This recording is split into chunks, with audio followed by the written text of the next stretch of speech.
Singareni colonies పరిసర ప్రాంతాల్లో ఉన్నటువంటి గౌరవ శాసనసభ్యులు అందరికీ, వేదిక మీద ఉన్నటువంటి శాసనసభ్యులందరికీ, అట్లాగే రాష్ట్ర ప్రభుత్వ సలహాదారులకి, ముఖ్యంగా యావత్ సింగరేణి కార్మిక లోకం మొత్తానికి దాదాపు 71,000 మంది పర్మనెంట్ ఎంప్లాయీస్, కాంట్రాక్ట్ ఎంప్లాయీస్తో కలిపి 71,000 మంది ఉన్నారు. వారందరికీ, అట్లాగే సింగరేణి ప్రభుత్వ రంగ సంస్థని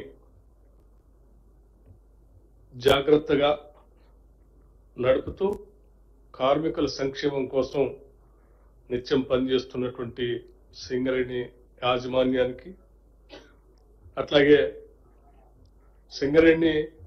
సింగరేణి సంక్షేమం కోసం నిరంతరం ఆలోచన చేసి ఆకాంక్షించే ప్రజలందరికీ కూడా ముందుగా నా హృదయపూర్వకమైనటువంటి నమస్కారాలు. మీ అందరికీ తెలిసిందే, సింగరేణి కాలనీస్ తెలంగాణ రాష్ట్రానికి ఉన్నటువంటి అతిపెద్ద ప్రభుత్వ రంగ సంస్థ. ఇది తెలంగాణకి ఆత్మ లాంటిది. సింగరేణి కాలనీస్ కేవలం బొగ్గుని ఉత్పత్తి చేసి తద్వారా విద్యుత్కి లేకపోతే ఇతర పరిశ్రమలకి సప్లై చేసేటువంటి సంస్థ మాత్రమే కాదు. సింగరేణి కాలనీస్ బొగ్గు ఉత్పత్తితో పాటు లక్షలాది మంది నిరుద్యోగ యువతీ యువకులకి ఉద్యోగ గనిగా కూడా ఉన్నటువంటి మాట కూడా మనందరికీ తెలిసిందే. 100 సంవత్సరాల పైబడి ఉన్నటువంటి స్థాపించిన సింగరేణి సంస్థని కాంగ్రెస్ ప్రభుత్వం, రాష్ట్ర ముఖ్యమంత్రి రేవంత్ రెడ్డి గారి నాయకత్వంలో ఉన్నటువంటి ఇందిరమ్మ ప్రభుత్వం, ప్రజాప్రభుత్వం అత్యంత ప్రతిష్టాత్మకమైనటువంటి ప్రభుత్వ రంగ సంస్థగా చూస్తూ దీని అభివృద్ధి కోసం, అట్లాగే దీనిలో పనిచేసే కార్మిక సోదరులు అందరి సంక్షేమం కోసం నిరంతరం ఆలోచన చేస్తూ ముందుకు పోతా ఉన్నాం. అందులో భాగంగానే సింగరేణి కార్మికులకి ఉచిత విద్యుత్ ఇస్తా ఉన్నాం. సింగరేణి కార్మికులకి ఉచిత నివాస గృహాల కేటాయింపు కూడా చేస్తా ఉన్నాం. ఉద్యోగులకు, వారి తల్లిదండ్రులకు ఉచితంగా సూపర్ స్పెషాలిటీ ఆసుపత్రి సేవల్ని అందిస్తా ఉన్నాం.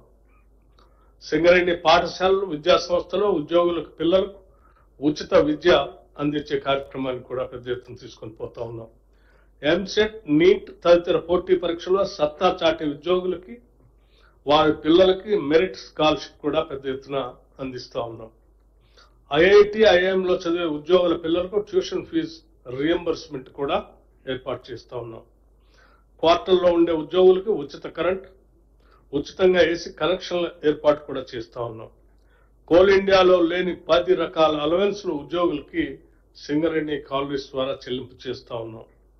గత ఏడాది ఒక్క ఉద్యోగ సంక్షేమానికి సగటున 5 లక్షల రూపాయలను వెచ్చించినటువంటి సంస్థ కూడా ఈ రాష్ట్రంలో, దేశంలో ఏదో ఉందంటే అది సింగరేణి సంస్థ మాత్రమే. ఇటువంటి సింగరేణి సంస్థకి, సుదీర్ఘమైన చరిత్ర కలిగిన సింగరేణి సంస్థకి ఈరోజు పెద్ద ఎత్తున దీని ఉత్పత్తికి, దీని అభివృద్ధికి దోహదపడుతున్నటువంటి కార్మిక సంక్షేమాన్ని కూడా దృష్టిలో పెట్టుకొని రాష్ట్ర ప్రభుత్వం, సింగరేణి సంస్థ కలిసి ఈరోజు కార్మికుల కోసం పెద్ద ఎత్తున లాభాలని పంచేటువంటి అనౌన్స్మెంట్ కూడా మీ అందరి సమక్షంలో ఈరోజు అనౌన్స్ చేస్తా ఉన్నాం. ఇందులో భాగంగా సరే, ఈ అనౌన్స్ చేసే ముందు కొన్ని ముఖ్యమైనటువంటి అంశాలు కూడా మీ ద్వారా రాష్ట్ర ప్రజలు కూడా తెలియజెప్పాలనేటువంటి ఆలోచనతో కార్మిక సంఘాలన్నీ కూడా రాష్ట్ర ప్రభుత్వానికి, అటు గౌరవ ముఖ్యమంత్రి గారికి, నాకు, మిగతా మంత్రి వర్గ సహచరులు కూడా కొన్ని రిప్రజెంటేషన్స్ ఇచ్చారు. దాంట్లో ప్రధానమైంది, గత ప్రభుత్వ సమయంలో సింగరేణి కాలనీస్ కి రావాల్సినటువంటి సింగరేణి కోల్ బ్లాక్స్, అంటే తెలంగాణ ప్రాంతంలో ఉన్నటువంటి coal blocks, Singareni coal blocks మధ్యలో ఉన్నటువంటి coal blocks, government of India auction పెడితే ఆ ఆక్షన్ లో సింగరేణి కాలనీస్ పార్టిసిపేట్ చేయకుండా చేయటం వలన కొన్ని ప్రైవేటు వ్యక్తుల చేతుల్లోకి 2 సింగరేణి కాలేజ్ సంబంధించిన గనులు కూడా వాళ్ళ చేతుల్లో పోయినాయి. దీనివల్ల సింగరేణి అత్యంత ప్రతిష్టాత్మకమైనటువంటి 2 సింగరేణి కోల్ బ్లాక్స్ ని కోల్పోవాల్సిన దుస్థితి ఏర్పడింది. కేవలం సింగరేణి కోల్పోవటమే కాదు, ఆనాటి ప్రభుత్వానికి సన్నిహితులుగా ఉన్నటువంటి కొద్దిమంది పెద్ద మనుషుల చేతిలోకి ఈ 2 బ్లాకులు కూడా వెళ్ళేటువంటి పరిస్థితులు ఆ రోజు కల్పించారు. తద్వారా ఈరోజు ఆ 2 బ్లాకులు ఇవాళ ప్రైవేట్ వ్యక్తుల చేతుల్లో పోవటం వల్ల మనకి ఆ బ్లాకులు దూరంగా ఉండి పెద్ద ఎత్తున సింగరేణి నష్టపోతా ఉంది.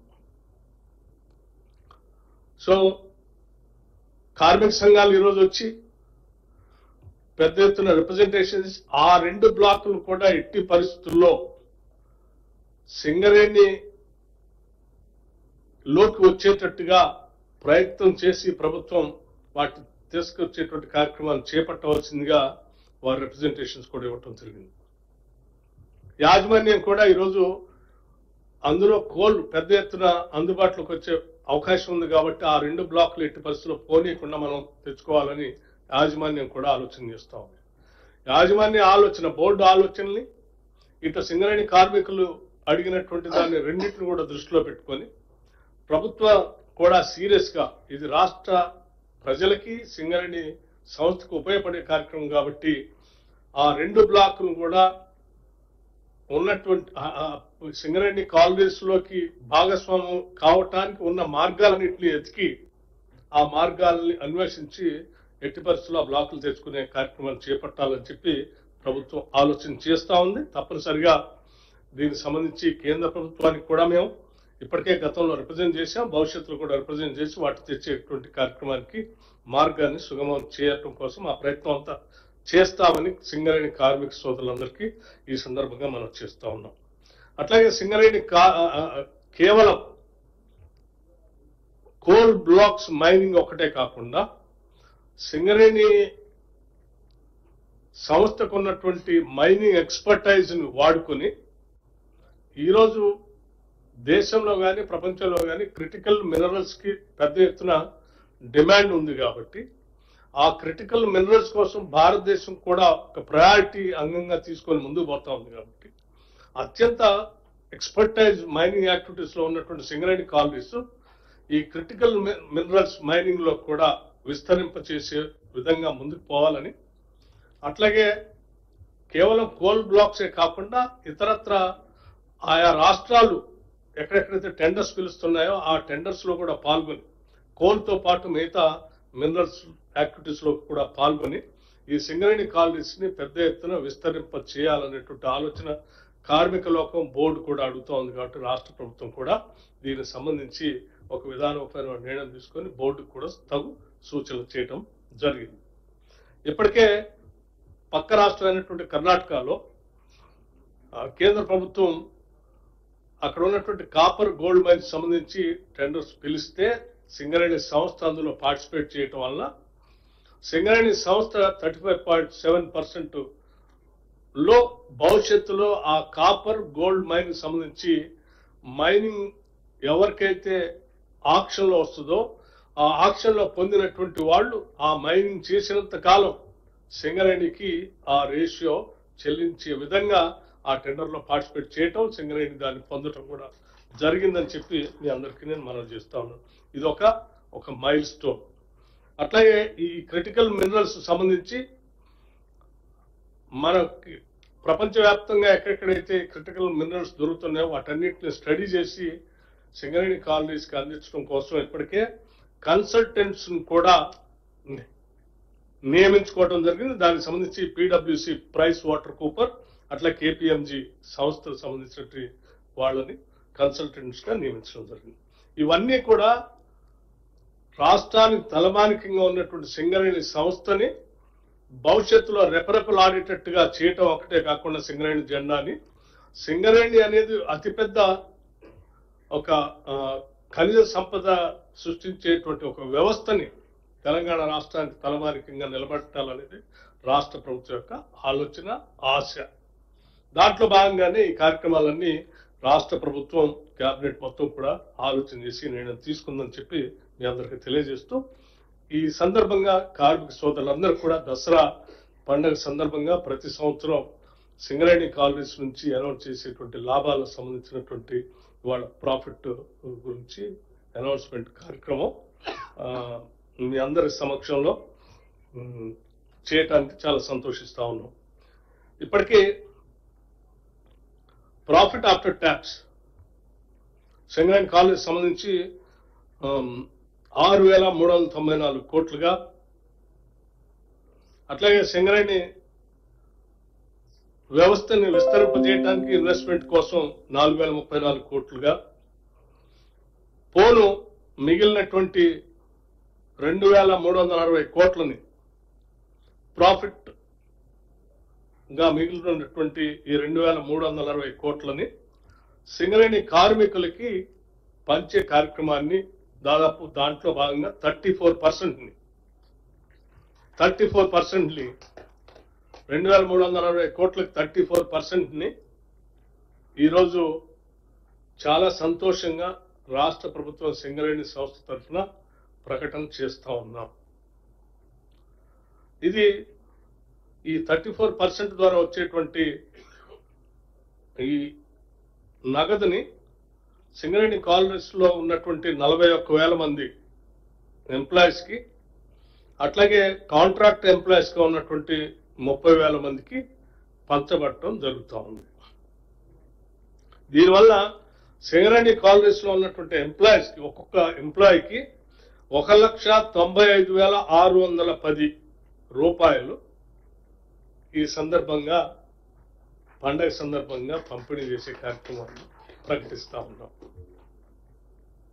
1 లక్ష, నేను మరొకసారి చెప్తా ఉన్నాను, ప్రతి కార్మిక సోదరుడి కుటుంబాలకి 1,95,610 కోట్లు, 610 రూపాయలు, 1,95,610 రూపాయలు ప్రతి కార్మికుడికి దీని ద్వారా పంపిణీ జరగబోతా ఉంది. ఇకపోతే 30,000 మంది కాంట్రాక్ట్ వర్కర్స్ ఉన్నారు. సింగరేణి చరిత్రలో ఇంతవరకు ఎప్పుడు కూడా వాళ్ళకి లాభాల్లో వాటా పంపిణీ చేసే కార్యక్రమం ఎప్పుడు జరగలేదు. కాంగ్రెస్ ప్రభుత్వం, ఇందిరమ్మ ప్రభుత్వం వచ్చిన తర్వాత గౌరవ ముఖ్యమంత్రి గారు, మంత్రి మండలి మొత్తం కూడా ఒక ఆలోచన చేసింది. కార్మిక సోదరులు కాంట్రాక్ట్ లేబర్ అయినప్పుడు కూడా వాళ్ళకు కూడా ఎంతో కొంత మనం ఈ లాభాల్లో పండుగ సందర్భంగా చేయాలనేటువంటి ఆలోచనతో వాళ్ళకు కూడా ప్రాఫిట్ షేర్ ని దాదాపు ప్రతి ఎంప్లాయీకి 5,500 రూపాయల లెక్క 5,500 రూపాయల లెక్క పంపిణీ చేసే కార్యక్రమాన్ని చేస్తా ఉన్నాం. మొత్తంగా 819 కోట్ల రూపాయలని, మొత్తంగా 819 కోట్ల రూపాయలని సింగరేణి కార్మిక సోదరుల కోసం ఈరోజు వాళ్ళకి పండుగ సందర్భంగా ప్రకటన చేస్తా ఉన్నాం. ఇవి కాకుండా దీపావళికి సంబంధించినటువంటి ప్రకటన చేసే కార్యక్రమం కూడా ఉంది. అది కూడా దీపావళి పండుగ సందర్భంగా, ఆ పండుగ ముందు దాన్ని కూడా ప్రకటిస్తామని ఇప్పుడే ప్రకటన చేస్తూ, ఆ అమౌంట్ ఎంత ఏంటనేది ఆ దీపావళి పండుగ ముందు దాన్ని ప్రకటన చేస్తాం. సో ఇవన్నీ చేస్తూ కార్మిక కుటుంబాలందరికీ ఒకటే విజ్ఞప్తి చేస్తా ఉన్నాం. సింగరేణి సంస్థ మన తల్లి లాంటిది. ఈ సంస్థని, వ్యవస్థని కాపాడుకోవాల్సిన బాధ్యత మనందరిపైన ఉంది. దాన్ని అరచేతిలో పెట్టుకొని మనం ఎంతకాలం కాపాడుకోగలిగితే గుండెలాగా అది మనందరికీ రక్త ప్రసరణ చేసినట్టుగా ఆదాయాన్ని, లాభాలను కూడా పంపిణీ చేస్తుంది. సో దయచేసి కార్మిక సోదరులందరికీ మేము దీని లాభాలు పంచుతూ మీ అందరూ కూడా ఒకటి విజ్ఞప్తి చేస్తున్నాం. సింగరేణి సంస్థను కాపాడుకోవటం కోసం పెద్ద ఎత్తున మీరందరూ కూడా ఆలోచన చేసి భాగస్వాములు కావాలని చెప్పి విజ్ఞప్తి చేస్తూ, పండుగ సందర్భంగా దీన్ని ప్రకటిస్తున్నందుకు ప్రభుత్వం తరఫున మాకు అట్లాగే అందరికీ సంతోషంగా ఉందని చెప్పి తెలియజేస్తూ, గౌరవ ముఖ్యమంత్రి గారిని వారి సందేశాన్ని ఈ రాష్ట్రానికి, కార్మిక సోదరులకి ఇవ్వవలసిందిగా విజ్ఞప్తి చేస్తా ఉన్నాను. Thank you.